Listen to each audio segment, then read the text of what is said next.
everyone, and welcome to episode 12 of Q for Problems. Today we'll be looking at problem 12 from the Project Euler problem set, and we want to find the value of the first triangle number that has over 500 divisors. So a triangle number is a number that is equal to the sum of the natural numbers up until that number. So for example, shown in the question here is the seventh triangle number would be 1 plus 2 plus 3 all the way up to plus 7, which equals 28. And in that case we would have n is 1 plus 2 all the way up to n. And shown in the question we have, say, the seventh triangle number is 28, and 28 has 6 divisors. So we are trying to find up to the point where we have over 500 divisors for a triangle number. So let's have a look at some solutions.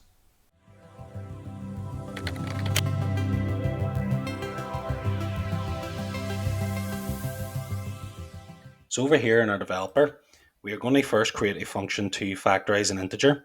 So if we start with x assigned to 100, that is the value we want to factorize. And then we create a list and assign it to n of all the natural numbers or positive integers up until x. So in this case, that's 1 to 100. And then we can use something that we've used in previous episodes to check if a value is divisible. And that is x mod n, and check where it's equal to 0. If it's equal to 0, that means that the value in n can divide evenly into x. So you can see here all the true values are the divisors. And to actually then get the indexes, we can run where on that.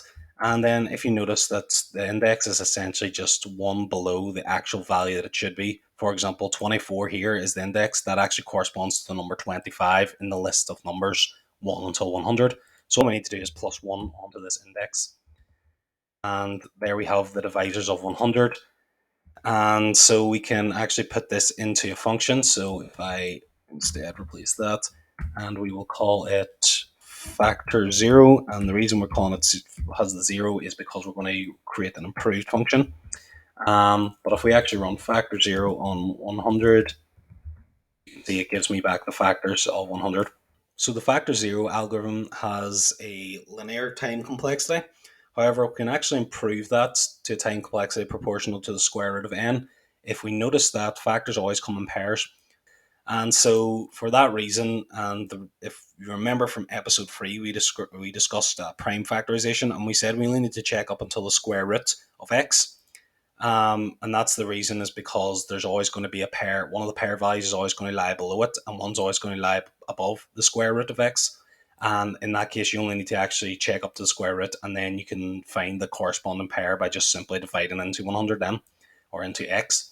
We only need to actually create a list of n up until the square root of x. And in this case, we need to use ceiling as well to make sure x is rounded up, so it's not a fractional value. And if we run that, you can see now rather than checking the numbers 1 to 100, we're actually going to just check 1 to 10. So you can see that's a big improvement. And this will be even more noticeable for larger numbers. And again, we just need to filter out the non-divisors and keep the divisors. So we can just do our 1 plus where 0 equals x mod n, and run that. And you can see these are the actual divisors up until 10. And then all we need to do is find the corresponding value, to create the actual pairs. And we can do that by saying x div n. So if I run that, you can see now that we actually get the corresponding pair values. So 100 corresponds with 1, 50 corresponds with 2, and then 10 corresponds with 10. So you can already notice that the one issue here is now we have a duplicate. So what we do is we just do n join that, and that gives us our list of divisors. And even though they're not sorted this time, you notice the first time they were sorted, that doesn't actually matter for this problem. However, if you did need these sorted, you could just do the sorting after the algorithm's run. And we need to get rid of the actual duplicate value, so 10 in this case, and we just use a distinct on that. And that essentially completes our factor function with a time complexity proportional to the square root of n. So I just paste in the full version here and run that to define it. And then if we just do factor on 100, you can see that that still gives us the correct answer, although the numbers aren't in sorted order. So just running a quick performance test just to show the difference. So here I'm just running 1,000 times each, just to get a good average, and running factor 0 and factor on the number 100, 10,000, and 1,000,000 factor, you can see that factor 0 for each of the three times is actually less efficient than factor, even for the number 100, in terms of both time and memory. So to actually create then our solution one, we need to iterate until we find the number that satisfies the condition that we need 500, at least 500 or more divisors in the triangle number. So we first, we're going to use the over, the while form of over. So we want to create a predicate function that's going to do a check to tell when we should stop iterating. So it's going to be 500 while the count essentially is less than 500. And the count is going to be our factor function applied to last. So last, there's going to be a two item list that's going to be passed into our actual iterating function. And the first is essentially the number we're on, and the last is the actual triangle number itself. So we essentially grab the last, which is a triangle number, and then do a factor on it, and then we count the number of factors to see if we have 500 or not, or more, and we keep iterating until we find one that does have 500 or more. And then we want to actually, a triangle number, essentially, if you think about a triangle number, is just the sum of the positive integers up until n.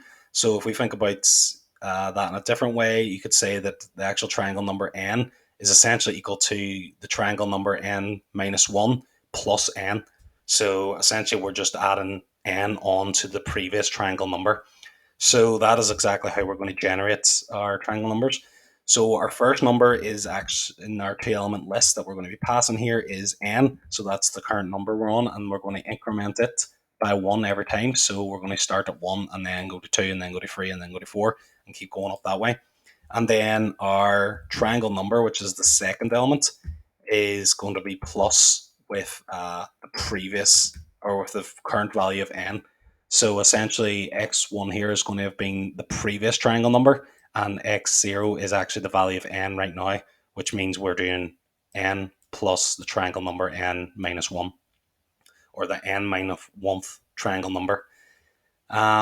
So you can run this yourself to understand that a bit better, but that's essentially all it is just a two element list, just to keep track of the n and the actual triangle number we're on. So our starting point is going to be 1. So that's our value of n, and remember this side is going to be executed first, which is what. So we're actually going to definitely start on 1 and not start on 2. So this will essentially be 0 plus 1, and then 1 gets incremented to 2, and then on the next iteration it's going to be 1 plus 2, and then 2 will get incremented to 3, and so on.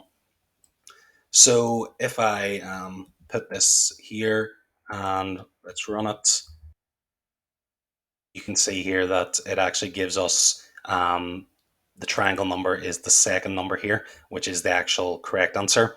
And so then our S1, we essentially just need to select the last of that. And so we just do last on everything you've seen here. And instead of 500, we can pass in any number here. So if we wanted up to the first number that has 1,000 divisors, we could do that. And so if I actually run then S1 on 500, you can see that that gives me the answer.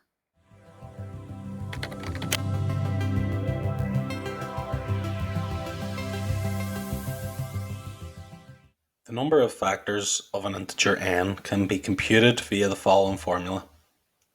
So here the values a1, a2 up until an are the exponents of the distinct prime factors of n.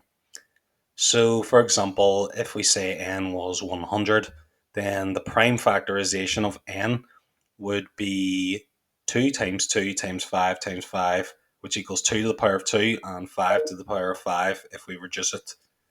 And so f of 100 would be 2 plus 1, i.e. the exponent of the 2, and 2 plus 1 again, because that is the exponent of 5, and that would equal 9. And as we had previously seen, there were indeed 9 factors of 100. We will now create a function called n factors, which we will use to give us the number of factors a positive integer has using the previous formula. So we can use the math.pfact function that was described in episode 3 to factorize any integer. So we run that, it gives us the prime factorization. As you can see, this was the example we had before, 2, 2, 5, and 5. And we group that to get the distinct values. So essentially, when we group, it will tell us the indices of where all the 2's occur, where all the 5's occur. And we're actually not interested with the indices. We actually want to know how many times they occur. In that case, we can just do count on each of these groups. So if I run that, you can see that returns me 2 for 2 and 2 for 5 because they both appear 2 times each. And then to actually do the 1 plus part, we can just add that onto this to give us 3. And finally, we just use the product function, PRD, and that will actually just do the product then of the actual values of the dictionary. So that will be 3 times 3, which gives us 9, which is exactly what we had before. And so our n factors function will look like this as I paste it in. And here we just essentially have a check to make sure x is not less than 2. If it is, we just return it because this grouping doesn't work for any value x less than that. So essentially then if x is 2 or greater, then we can apply what we just had before. So that's our n factors function. So we can apply our n factors function to 100 and it tells us there are 9 factors. The nth triangle number can be computed as the sum of the first n natural numbers. So we've actually seen this formula before in episode 6, so go back and check it out. But essentially it's quite simple. You just do n times n plus 1 over 2, and that will give you the sum 1 plus 2 plus dot dot dot up until n. So from this formula, since n and n plus 1 must be coprime, i.e. they have no common prime factors, then the total number of factors of a triangle number T can be computed from the following. So if n is even, we would do f applied to n plus 1 times f on n over 2. And if n is odd, we would do f on n times f on n plus 1 over 2. So essentially in each case, we're just reversing the positions of n and n plus 1, or swapping them. Using the n sum function that was described in episode 6, we can create a new function called try_num. So that we just assign directly back to that function. So why not just use this outright? Well, it might not be obvious that we're actually computing a triangle number if we were to just use n sum outright, whereas if we give it a name, try_num, then it's a bit more obvious that this is being used to calculate a triangle number. And so if we define that, and then we can run try_num on, say, 7, and that gives us 28, and that's what we had in the question. Just a little side note, although this won't be used in the actual solution, we can create a function try_nums to give us the first n triangle numbers. So that would be just by applying try_num 1 till and then on to our input. So essentially now if we do try_nums on 10, that will give us the first 10 triangle numbers. But this won't be used in our actual solution. This is just a little side note. And then from our FT formula, we can actually calculate how many factors the nth triangle number has. So we start by checking if n is odd or even to decide the ordering of n and n plus 1. So we can do that by doing n mod 2. So if that gives a non-zero result, then n is even. And we want to return our values in the order n and then n plus 1. Otherwise, the value is 0, meaning that n is even. And we want to return it in the opposite order. So essentially now, this is the deciding part done, and everything to the left can be applied no matter which order is output from this. So the next thing to do then is to actually compute the inner parts of the f. In the previous function or the previous equation shown, we had f applied to something multiplied by f applied to something else, depending on the case. So this is essentially doing the inside of the brackets part before we actually apply f itself.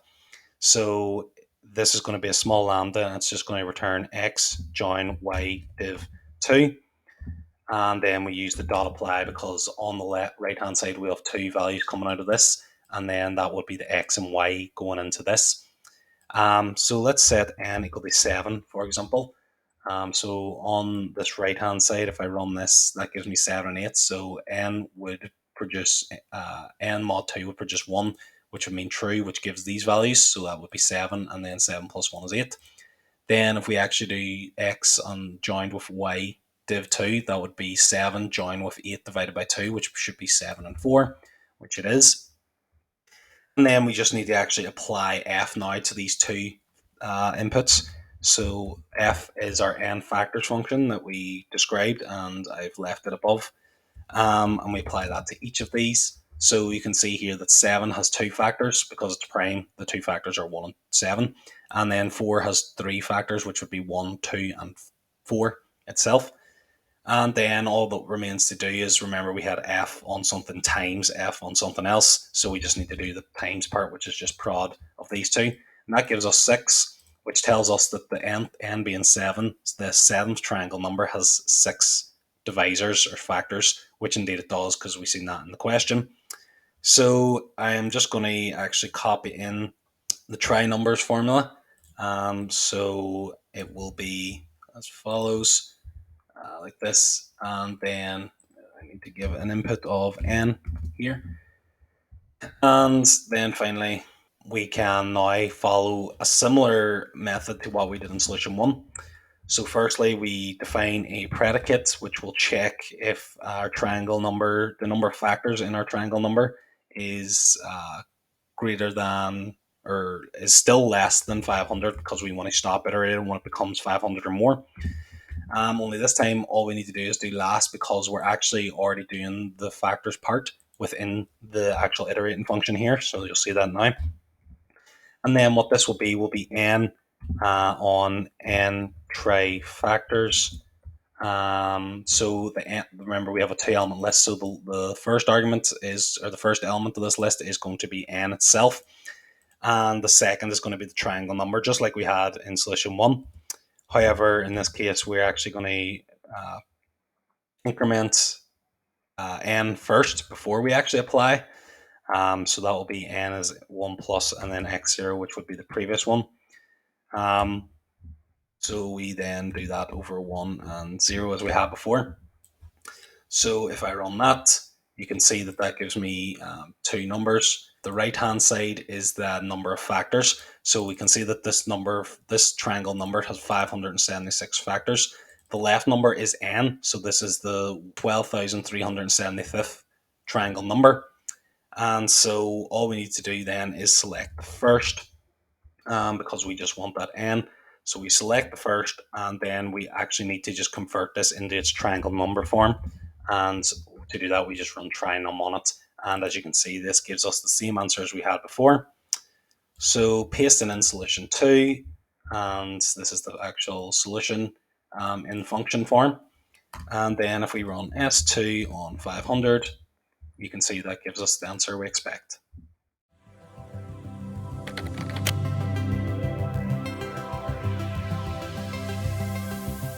So just for performance, comparing S1 and S2, I've pre-run each of them, where we look for the first number to have 100 divisors, then 500, which is what was in the question, and then 1000, just to take it a step further. And we did this 10 times just to get a good average. So having a look, we can see that S1 is actually better in terms of time for 100 and 500 number of divisors. So essentially, when you're looking for a lower number of divisors, it is better to go with S1. However, we can see that the time actually is better for S2 for 1000 divisors. And another note is that the memory barely even changes, and it remains quite low for S2, whereas S1 you can see is increasing drastically each time. So S2 might be better in that case. But yeah, that's everything for this episode, and thanks for watching, and hopefully see you in the next one.